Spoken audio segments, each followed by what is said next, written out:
was like everything was working out. Yeah. And I was building my dream house, or in the process of all that. And it's 13 acres, beautiful home. I had like pictured this home and I built it. Wow. And I'm in the middle of an affair process of building this house. Wow. So imagine building your dream house and then dealing with the demons of that every day.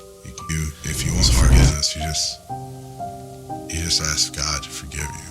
And he was like, but if you want healing, then you need to go to the person that you hurt and tell them what you've done. I was so ashamed that the thought of raising my hand in a church and worship, I felt like a hypocrite. For years, I didn't feel like I deserved anything. So like going out and making money and creating this lifestyle or pursuing even pursuing what I know has been a calling on my life. Like I felt so unworthy.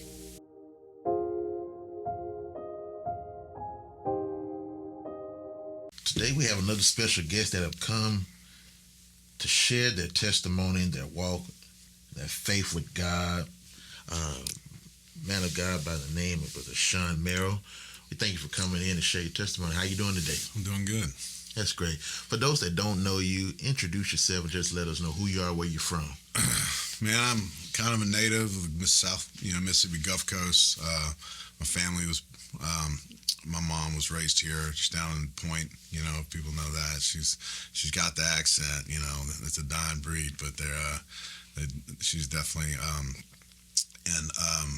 So my whole family's from here. My dad, except for my real dad, he was from Boston, Miami, and was born in Boston but moved to Miami, and then was here in the Air Force. That's how I met my mom.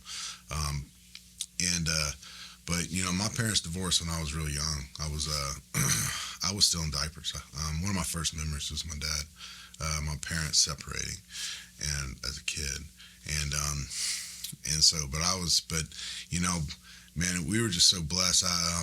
My stepfather ended up being my high school football coach, and but also just one of my just the most incredible people I've ever met, person I've ever met in my life. Just kind. I always, from a little kid, if anyone ever asked me about my dad, I just adored him as a person. Like if you could just look at somebody and like, this dude is the most innocent person, and that was my stepfather. So he was a big hunter and fisherman. So I grew up learning that from him, and kind of got real locked in sports, because he was a high school football coach and coached ninth grade football at Diablo for 20-something years. I grew up my life in the locker room, and all I wanted to do was be a warrior, and so I kind of grew up in a very competitive world. Sports is really my life, I wasn't raised in church. My family was Catholic, and so all I knew was that, but that never really moved me any different direction. But I was definitely aware as a really young kid that there was a heaven and a hell, and I just didn't understand it all, and I didn't know where I fit into that picture, But when I was probably 12 or 13 years old, I was invited by Brett Jenkins, to a play called Heaven's Gates and Hell's Flames, and it was at Pastoral Baptist, and that was the first time I understood the purpose of the crucifixion and the purpose and the belief of understanding like the acceptance of the gift of salvation, and I was young, and I was like, because basically the whole thing was kind of like this fear, but it was not saying I even totally agree with the motive, but definitely taught me a lesson sitting in the back and going like, well, if I die tomorrow, I'm going to hell. Yeah. And I ain't trying to have no dude snatch me like the guy in the Ghost movie with Patrick Swayze. You know what I'm talking about? And so from a very young age, I remember going like, no, that ain't me. And coming home and telling my mom, like, Mom, I got my name written in the Lamb's Book of Life. And my mom was like, Shawn, my mom was the sweetest human on the planet. She goes, Shawn, we're Catholic, but we don't always have the same belief. And I remember thinking at a really young age, I'm like, she doesn't know what she's talking about. You know what I'm saying? Because I was pretty convinced that you had to be saved at that point. There had to be a moment where you changed direction, and so where you pivoted in your mind. Who was king and who was Lord in church, And so I started serving in a Baptist church called Jim Ramsey Hills Baptist Church. Started in D'Iberville, First Baptist D'Iberville, blah blah blah, and it went up to Jim Ramsey, and that's a whole nother story. But I was there. I served as a deacon there, and that church was like real kind of fire and brimstone, And I mean, like, I would even miss a Wednesday night service because I thought I'd be in trouble, Like, I thought I'd get flat tires, and, like, I was like, but in that season, my dad ended up getting a liver transplant, and my dad accepted Christ in that season, and it was because of the journey that I was on already, before all that had happened. And I watched that happen, and then my mom right after that. But in that season, in that a few years after that, in that church, kind of just some things happened, and it's not important. And so, I moved in a different direction spiritually. I always felt like I always didn't really connect with that congregation, cause I was like a young entrepreneur, and I'm moving, and these are real country. They're like man, like they're cool, but just a very simple lifestyle. But I was like, man, like I'm just a high level thinker, so it's hard for me. That wasn't my community, and so it was a struggle that I had, because it was, I didn't really connect, and my family didn't connect, and then there was issues in the church, and it wasn't with our family. There was just a breaking up in that season, and we just was like, we want to get a younger crowd, and it ended up being the best decision we had made, even though that church planted some strong foundations for us, and we loved it. I loved those firms, because I was able to hear the gospel. I was like strong, firm. And so it wasn't the message as much as some of the method. And so we just felt like a different season was in our life. And we transitioned to another church here on the coast, at New Life, and we've just fell in love with that. And what's happened is, my life in that church, I remember walking in going like, man, I pay my tithes, and I was serving in ministry, and I was doing all the things that we're trying to check off the box, right? And then my business, my second son was born, and my income exploded, and that's when everything really changed, because you start creating habits that you didn't have a choice to have before, because the resources weren't there. Whether, for me, it was, I stopped serving on Wednesday night ministry. And that's when my business took a shift. And my marriage, and everything started shifting for me. So my mom was a single mom raising two boys, and my mom never missed a practice, and we played every sport. Yeah. My mom was like superhero to me, man. And so I ended up,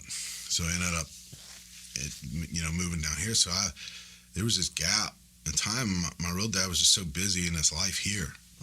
And, obviously failed relationship and failed marriage after failed marriage after failed marriage. I mean, it's a lot.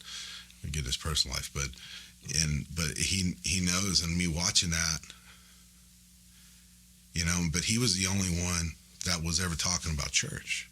But then I would see this lifestyle that I didn't really agree with. Your dad? My real dad, yeah. And then my stepmom and my dad never went to church.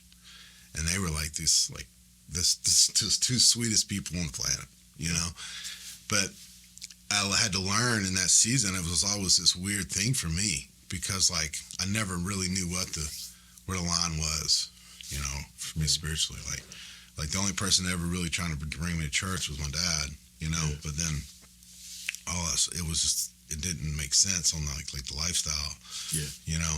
But then my mom had the heart, but she just didn't have the knowledge. The knowledge. Yeah, and I always saw that, and I felt like I was wise enough as a young kid to understand that. I understand that. You know, and but going through my marriage, and I was sitting in church and getting this, and I'm like, man, I'm like tithing and I'm serving and I'm doing this and this and this. I'm pretty like I don't, you know, I don't watch pornography or I don't do this. I'm not doing this. And then, dude, in 12 months, bro, I was knee deep in an affair, and I was losing control of everything that I'd ever built, and I watched my life completely fall apart. How did that switch happen? Bitterness, and What do you think the bitterness come from? from feeling as like I was always inadequate, you know, like as a man, I think I was performing at to me, I was performing at a pretty high level, you know, trying to build something from, you know, and never asked anybody for money, never borrowed money from people. I'd started my first office from scratch, you know, it was like just from the revenue I could make in a sale. So like wherever all my guys would come in and make a sale and be able to live off that commission, I was putting that money back into my office, put back into them. I couldn't even drive to my house for 2 years because I couldn't afford the gas money. I had to carpool to my house. You know, so like I just made those sacrifices. I've always been willing to make those sacrifices. I've always willing to hear the no, so my family didn't have to, you know. And that's the process I think any man, and that's what we're built to do, you know. And so, but for me, I was never really tending to these wounds. And when I allowed myself to escape, you know, what my work was and fellowship and in church and everything in my life started shifting slowly, and I started rationalizing this, and then stopped going to church, and then I got a boat, and then we started. We'll go to church next week, but we'll go out on the boat today with our friends, and then I started drinking for the first time in like 7 years, and then that turned into, you know, drinking and you know, and at the time I was like taking Adderall for work, and I rationalized that. Well, that was, you know, why, and I needed it because if you know me, I'm about as scatterbrained as you can get. But you know, I cannot. There was this rationalization after rationalization after rationalization, and why, and boom, boom, boom.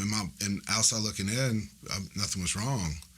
But at the end of the day, you know, not that I ever had a problem with any of those substances. I've never been a big drinker, never been able to control anything. But at the end of the day, I was still looking for things to find small escapes because I wasn't settled. Yeah. Because I wasn't trying to find any kind of ground or trying to foundation in my faith. I was trying to fix it myself. I was trying to make enough money to create. Maybe it's my spirit, it's this, and maybe it's that, or maybe if I'd made a little bit more money, I'd have a little bit more time, and my house would be a little bit more settled. Yeah. You know.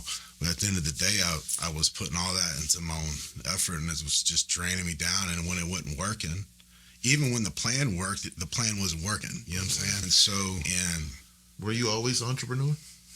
Yeah, I walked away. I was a school teacher. I walked away from when I got into Primerica. Primerica was just something I was going to do part time. I was teaching school.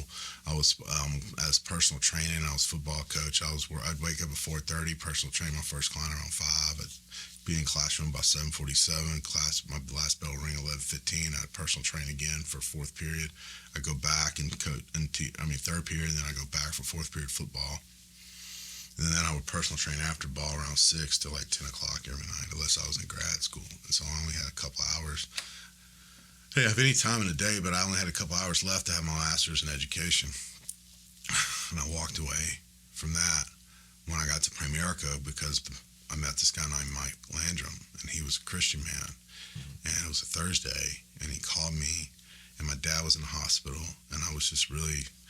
I knew like being in there, I knew in that season at just the right time in my life because I watched my dad work 30 years in the school system and he retired off 50% of what he couldn't live off of. And I was like, man, I need to do something different with my life. Yeah. And that's where entrepreneurship came for me. And my real dad was an entrepreneur.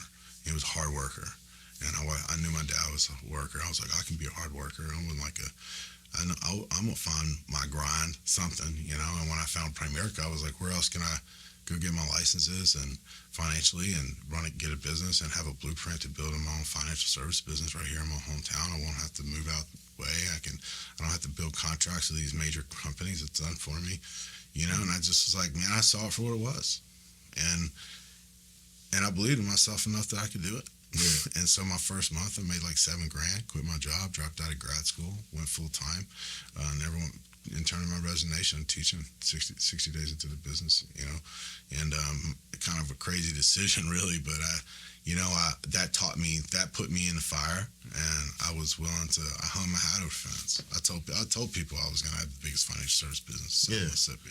Like I was committed to that, and I had 250 agents when I went through my divorce. I got up to 250. And we were doing like $900,000 a year in term life insurance, close to that. Total, my biggest year. I mean, so it was like,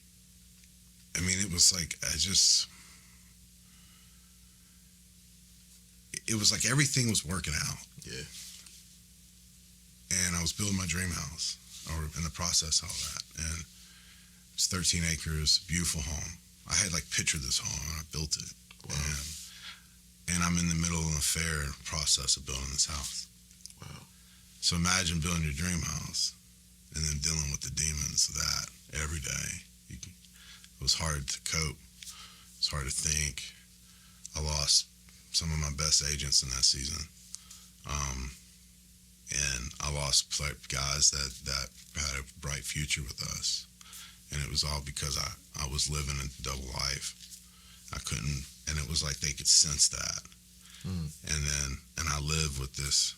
And then once all that was done, and I got to a point where I was in a conversation with a pastor, and he just said, when you're free, he didn't even know he was talking to me. He was talking in general, and he just said,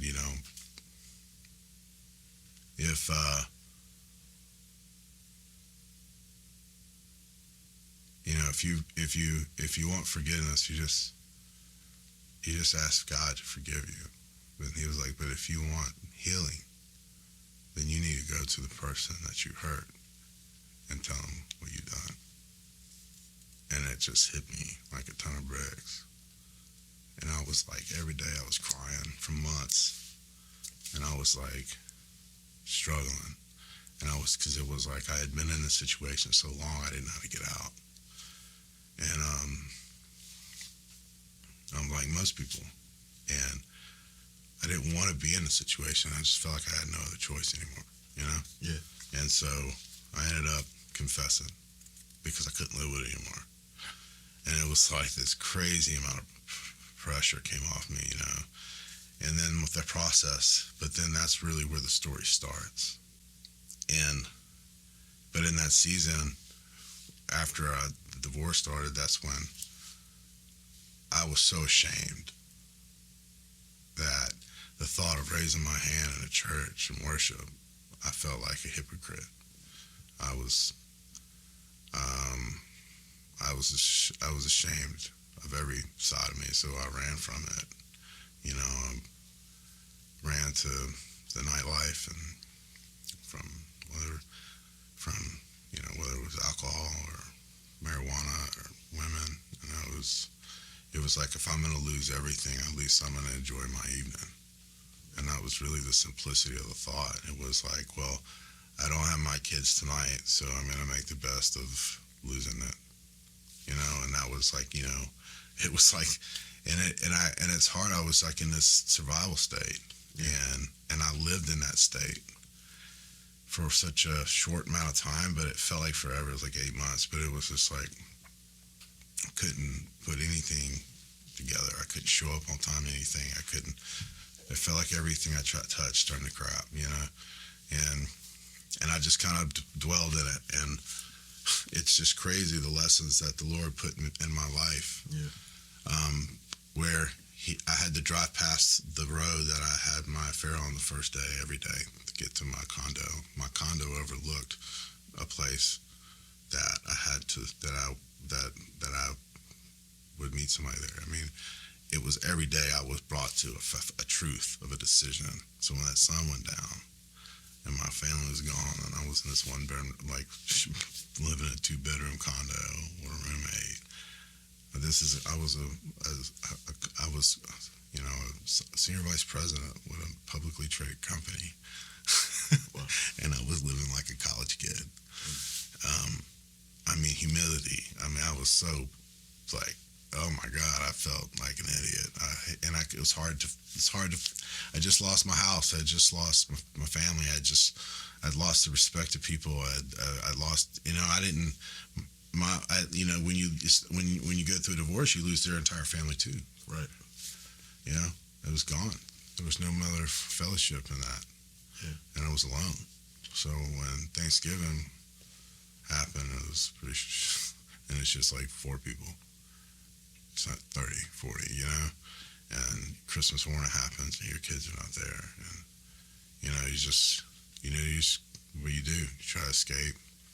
And so I lived in this shame and I got into a really unhealthy relationship for a long time. And I was trying to recover from what I had lost by trying to build something that wasn't necessarily healthy. And so it was this constant, and then it was like I couldn't work because I was constantly trying to fix the problem. Like I was trying to fix this internal problem of trying to what does the rest of my life look like? Mm-hmm. Who am I going to spend the rest of my life with? Who am I going to serve? Am I going to have more kids? What direction am I going to? And that's hard to answer. Like when you don't have that answer, I'm sure if you're not married or it's like you're kind of keeps you up at night, because you're like, who's going to grow up with me? Right. And it was like I didn't have any answers, and people were like, just go to work and just do this. But I'd never been in a situation where I was alone like that, and I could not. I was like, I need to answer this question before I go to this. And it wasn't with the right situation, and I was just unsettled, and that relationship ended, and right around the same time my dad died. Well, it's like one thing after another. Yeah, and I lost 2,600 shares. Shares. I lost my stock that I had built over my career and I earned and bonuses and all these different things that were creating my stability and my long-term legacy for my children and stability in business. It was all gone. I went from being stable to like the most unstable you can think of, and I had all this debt. Wow. And so my dad passes away. And I remember I never understood what people always like, they're just like spiritually sick or whatever. I remember the grief was so great in that season for me because I was grieving everything at once. My dad, my life, I was losing my business. I was losing my family, a lost relationship. And she had a son, so that, and that's another relationship you lose. And it's just grief. And I remember just like waking up constantly for like weeks at a time where I couldn't sleep more than 2 or 3 hours a night, and I would have to take like some kind of cold medicine to fall asleep. I mean, it was not healthy. I was anything to sleep because I gave up. In that season, I went cold turkey. I never stopped smoking, and I said last night, I dropped it cold turkey because I knew I was like, I need the Lord to work radical miracles in my life. That's what I was going to ask you. Like, looking at that time when you was 12, 13, you had a moment to where you knew there was a heaven and hell. You really became God conscious, and going through these trials that you're going through now, going from being devoted in church. Yeah, what is your perspective on faith and God at this moment that you're going through all of this? What's your outlook of that look like? This is the first time that in my life, and because it's like this, my testimony is so, I live this very like cookie cutter. I don't want to call it cookie cutter, but it's like blue, really like kind of all American hero, all American boy, football. Everything was working out, and then boom, just some small things, letdowns, and things happen, and it was just like this trickle effect. But still, man, I never had anyone close to me. No, and then I find myself in this affair, and it's like my identity was like, who are you? Because my whole life, people saw me as like, hey, he's a good guy. He's faithful. Like I never went in a bar. I was like in my mid-30s before I ever went in a nightclub. Like I didn't live that. It's not the environment that I put myself in. I'm very uncomfortable in this environment still. And I would go anyways just because there was nowhere else to be in my mind. But now looking out of it, I look at it and I realize now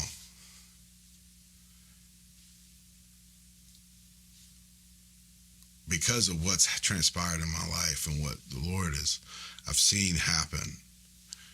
He has brought everything that I lost in the last 12 months back full circle. He,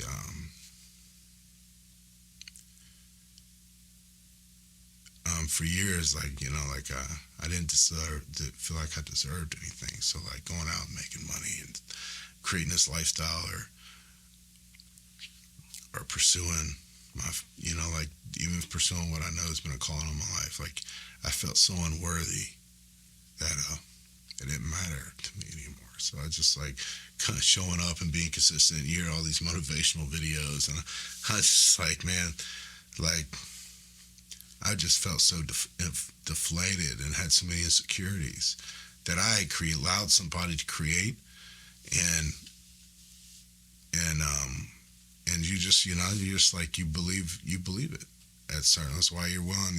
When people say certain things to you, you're willing to listen to them, and you're just like, dang man, like I don't really identify that, but what if they're right?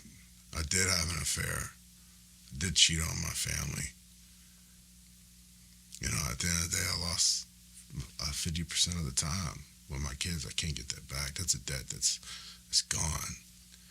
Then one sat me down and said, hey, this is the emotion you're going to feel. Not like when you're sad, but this is an emotion that I have to deal with every day of my life. Yeah. And so, and it's been years, they don't go away, because I'm a dad, and that's, means something to me, I guess. That's just to a level, because, I longed for that with my real dad, and now it's kind of like I'm having an opportunity, and the Lord just brought him back home. First time he's lived in the same state as me in 20 years. Yeah. I've seen him once every 2 years for the last 20 years, If you don't mind, because this is your story, to kind of help somebody, and because you're shedding light to it, to help somebody that may be in a situation like that. Describe like the characteristics and the nature. Well, the reality is that I think we're most men, we have this instinct ability to conquer, and you're always, and if you're like in my scenario, is that I was never a very promiscuous kid. I'd only had one other girlfriend. I was very responsible with that. My mom was kind of like always kind of like making sure that I was a good kid, and I was very respectful in that manner. And so I didn't have any experiences. And so what happened is as I got older, and and obviously things, if there's issues in the home or whatever, and you just become disinterested, or maybe whatever the case may be. For me, it was like when another person that you were attracted, it just like it created this. It created such a dopamine dump for me that I became addicted to the drug of it. It had nothing to do with the relationship anymore. it was a dopamine dump, and then, obviously, you and then you build an emotional attachment to somebody or whatever. But then for me, I thought, like, holy smokes, like, what did I do when it happened? And then it was like, I can't get out of it, so I had to keep doing it, and then I had to figure out a way to get out of it. But then I just kind of slowly created a hole, and then once you kind of break that boundary, Yeah.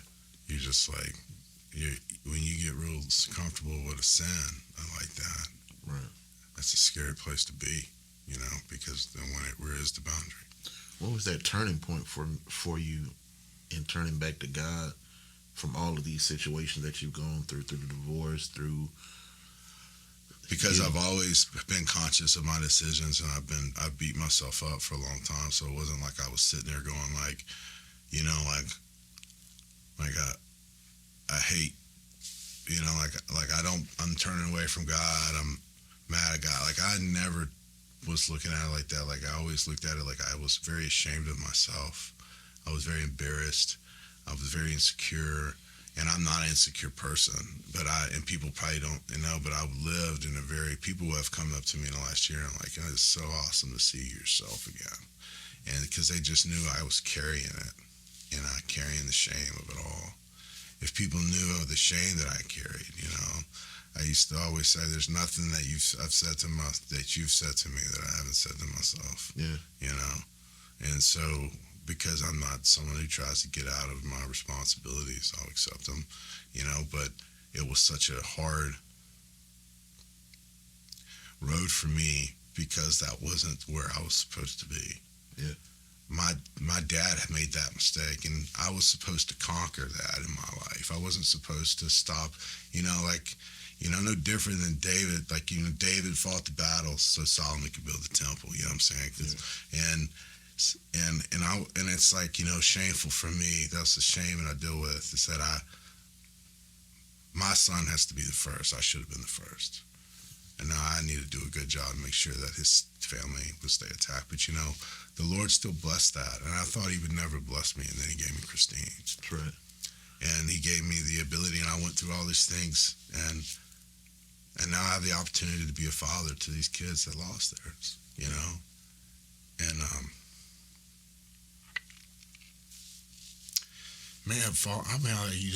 I never, not really a kid person, unless it was my sons.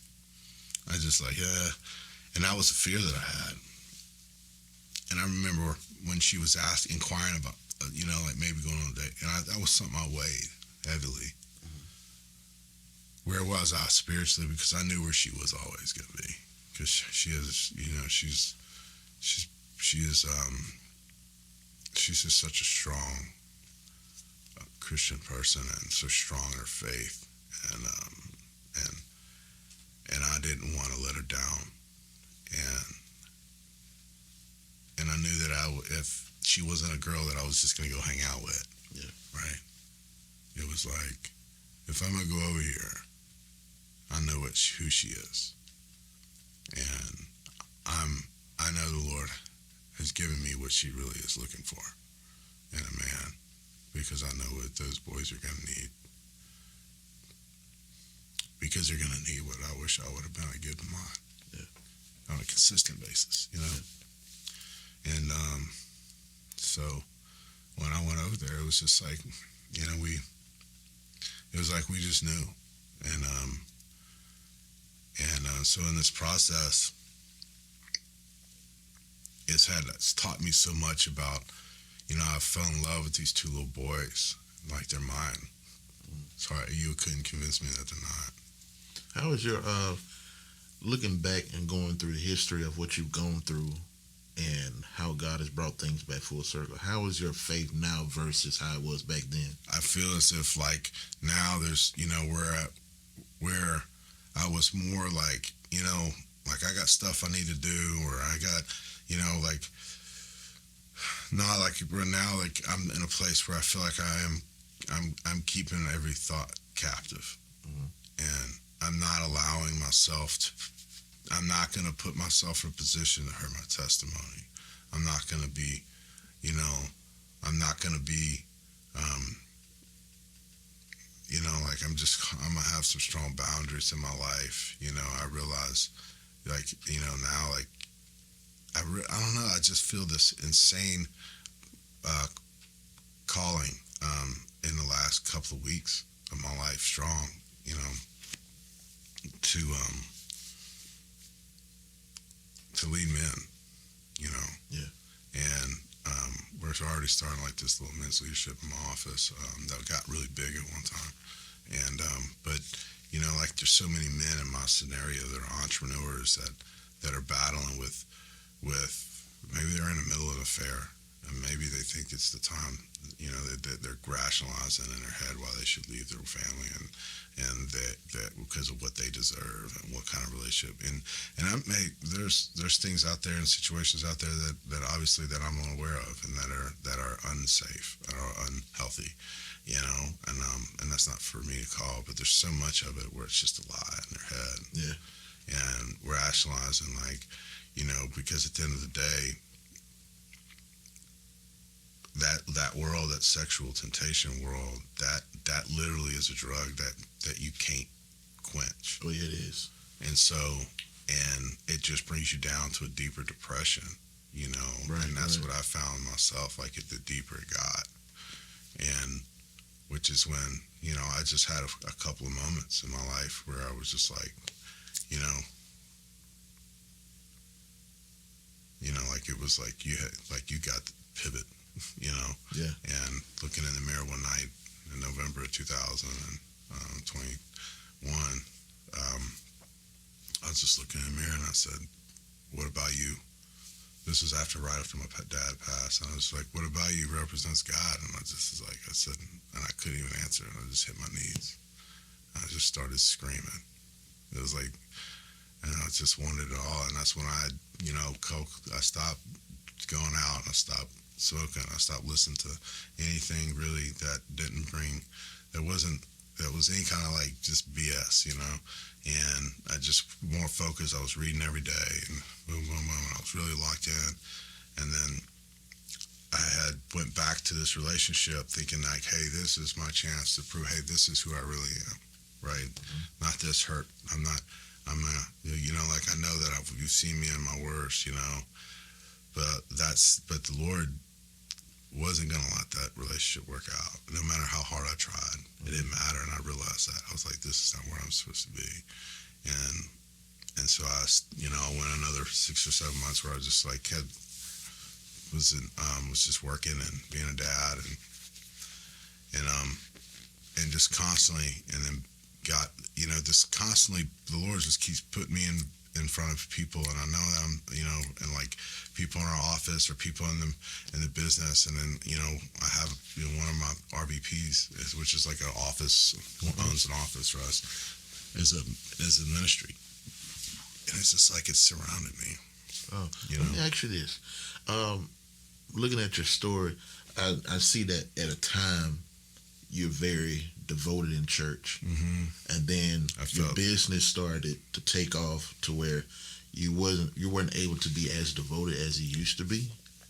Do you think when you start getting like that success in like your business, did it kind of draw you away from your faithfulness to God at a season of time in your life? Yeah.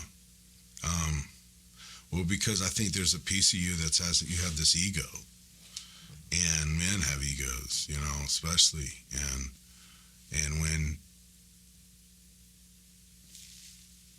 there, so many different things, like when we believe that like this is really us,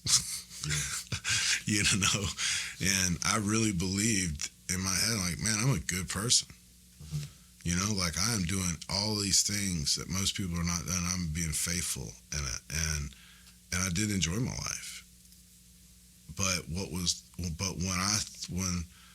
I took that first step to say, the first thing I'm going to let go is making sure that I'm a presence and I'm in ministry somewhere where I have the opportunity to use my influence outside of just business or whatever. Mm-hmm.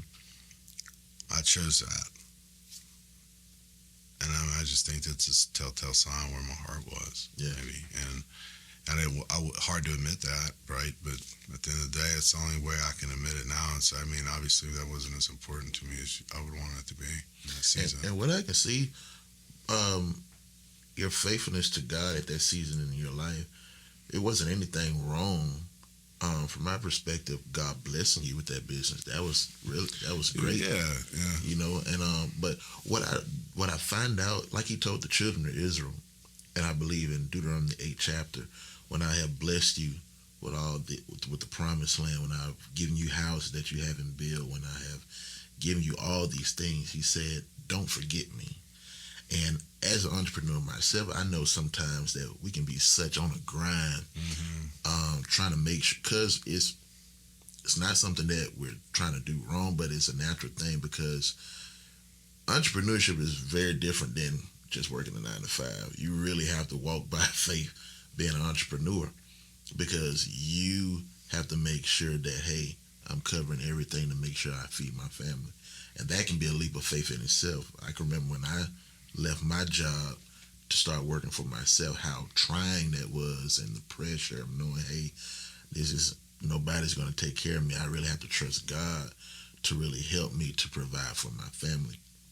But sometimes as you get in it, and sometimes you lose focus of, hey, I'm doing this, I'm building this, I'm doing this for my family. And me personally, I can say it was times that my focus shifted from walking by faith to walking by strategy, walking by my own self-efforts, walking by my own strengths and abilities, to where my personal relationship with God started lacking, because I was depending upon my own self instead of depending upon Him. And so, and what I saw in my life, as I began to disconnect from the source that was supplying me the willing to do, the strength, the ability, the ideas to be able to provide, as I disconnected from the source, then my relationship started going down personally. My marriage started going down. People around me, my relationship, everything started going down because I disconnected from the source. Listening at your story, is that a fair assessment? Like, is that how that played out with you? Yeah, I feel like, I no longer was serving my family. I was serving myself, because I felt like I had to go to work. I had to make this. I had to reach this level of achievement. I had to win this trip. I had to win this goal or this thing and get this contract, because I wanted to win. And when I felt like my spouse at the time was no longer on my team, and I had went through all these no's, and I had went through all this trials and tribulations and never asked anything. I just worked no matter what. I took all the responsibilities. I took all of it on, and so what happened was I just got so frustrated in that season that I disconnected from the relationship and tried to blame it on everybody else, but really it was my fault, because if I would have been yoked up spiritually in my Bible and getting around people, asking the people that I knew would give me the right answer, asking those people the right questions, because we always tend to ask the people that are not going to tell us what we need to hear. Yeah. We go ask our buddy, or we talk to this, and he's like, "Oh, you deserve better than that," and at the end of the day, yeah. And so at the end of the day, like the people that there's truth tellers in your life, you tend to like do what? You pull from them, because you know that they're going to tell you the truth. And I was guilty of that. Yeah. And I just got so deep into my situation, I didn't know how to get out. And it changed me. Yeah. And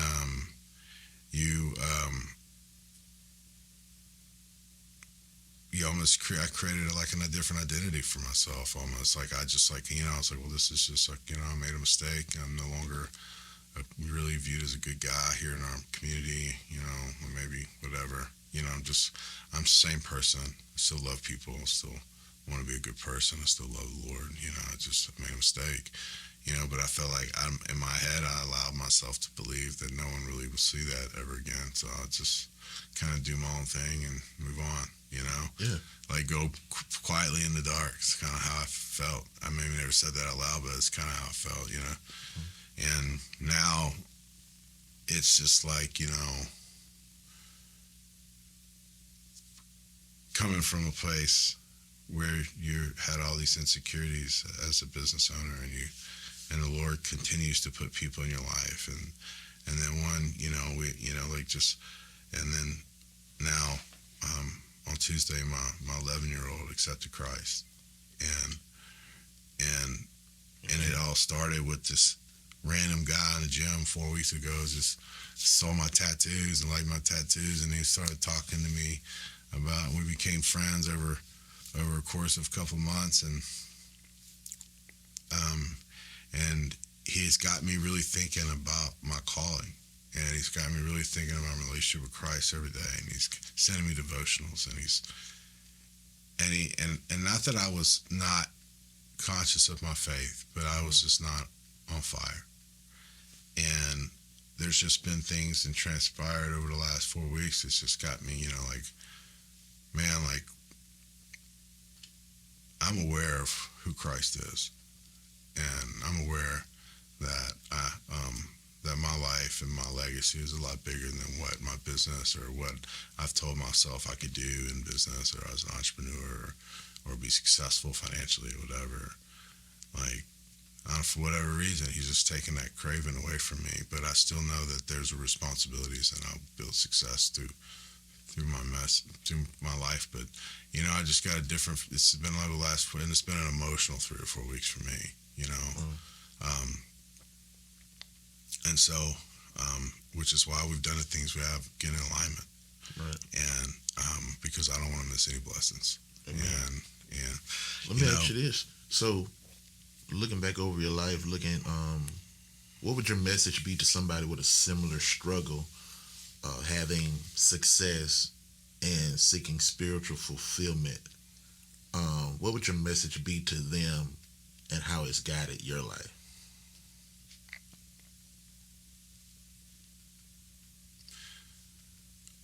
My message is understanding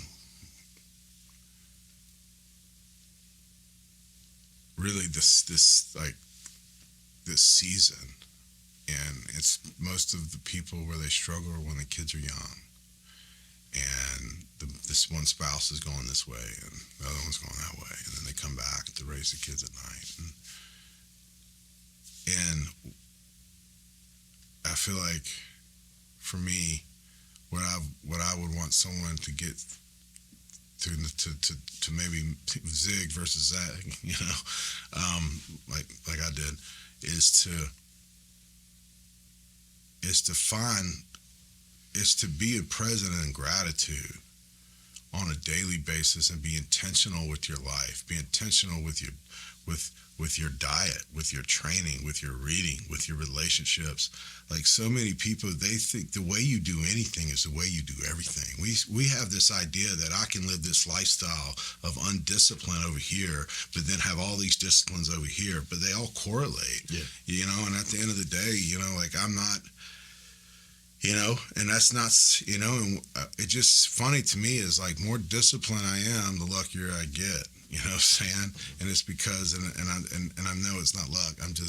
It's just the same. But it's like I got these, when I'm disciplined and I'm locked in to the right things, and I feel like, especially when you're living in the Spirit, and you're not sitting here and you're not focused on the flesh. You're not worried about what you look like or what you're wearing or if this mat, all these goofy things we get so worked up about, like all this stuff. That's not important. What it is that connection when you connect with somebody.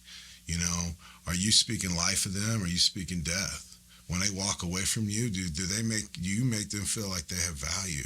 Because most people on this planet, they've been convinced that they're a 5.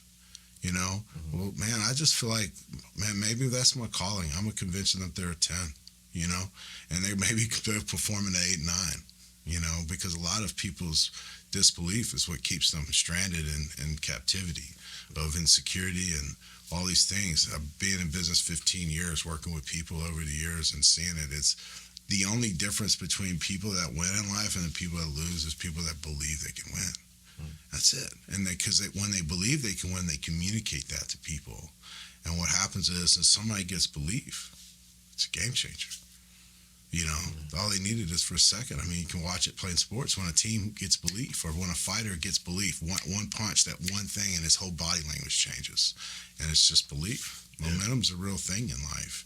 And I believe that we get spiritual momentum, we get financial momentum, we get, all kinds of different types of momentum because it's a behavior. It's a thing it's that if you're focused in every area in your life, and not that you're going to be perfect, because you'll never be perfect, right? But if you're going, hey, I'm intentional today, and when I'm sitting at the house with the kids, I'm not like playing them with my phone. I'm looking at my son, I'm asking him intentional questions, or hey, like I'm at church and I'm leaving my phone in the car because what do I need? Nothing that important, right? Yeah. And like being intentional with all those things, because those are small little habits that become big, to me, outcomes. It's the first thing I ever read in college when I walked in LSU's weight room. It says small things become big things. Small things become big things. That's so true. What as we conclude, what does Jesus mean to you?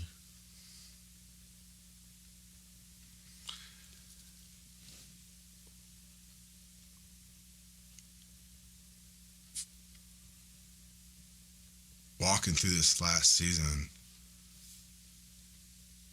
when I think about Jesus,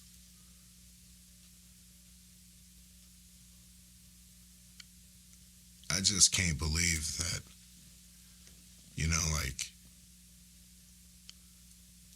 after everything, it's like the conceive that type of love, and surrender to that. And for the first time in my life, it's like, man, like I legit deserve to go to hell, but because of this.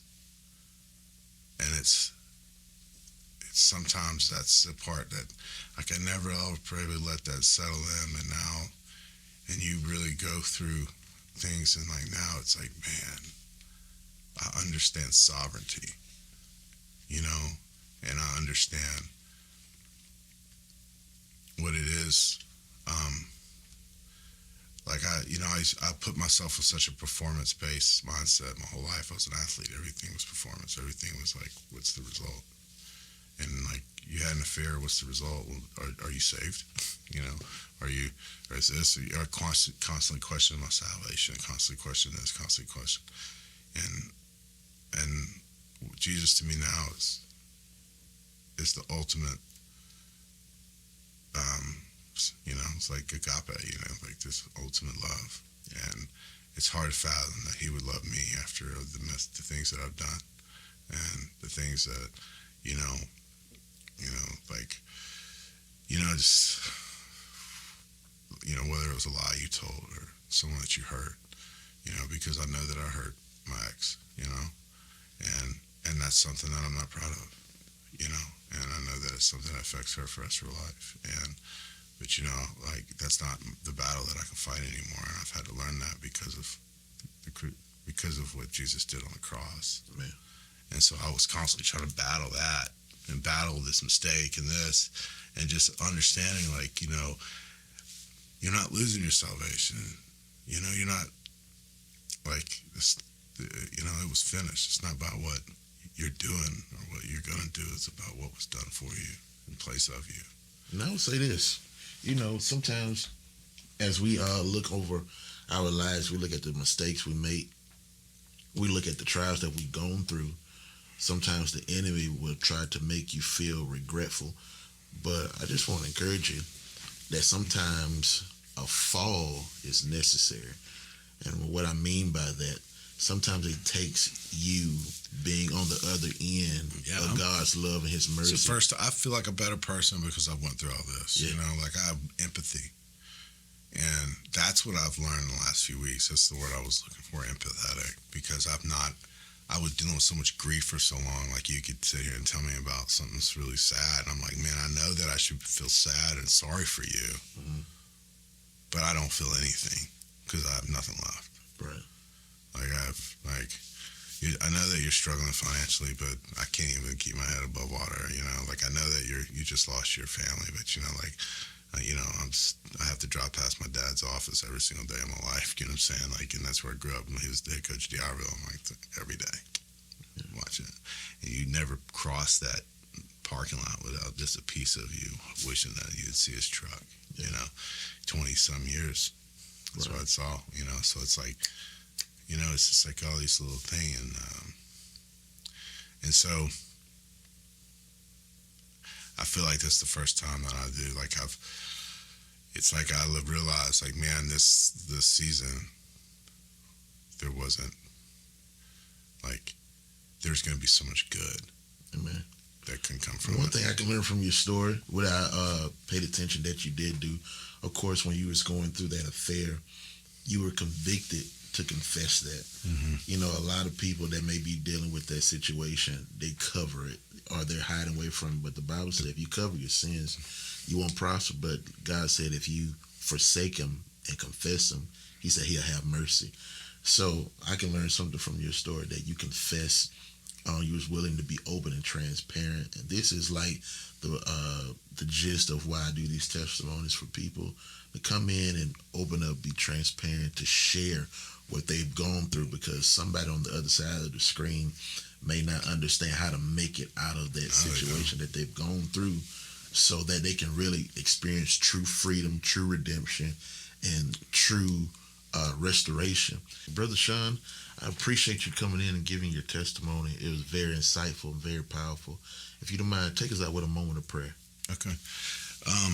Heavenly Father, just thank you for an opportunity just to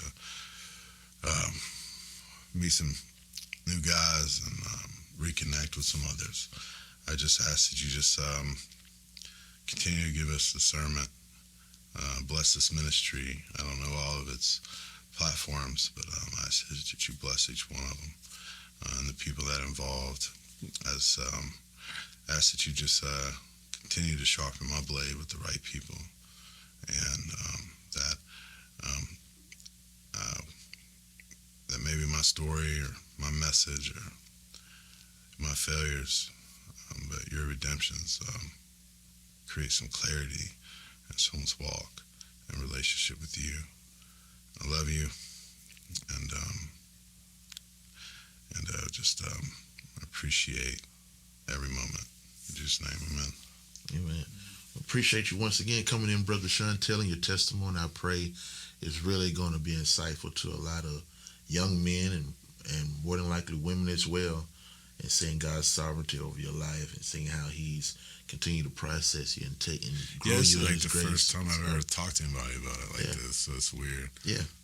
I really appreciate you coming in. Until next time, be blessed. Yeah.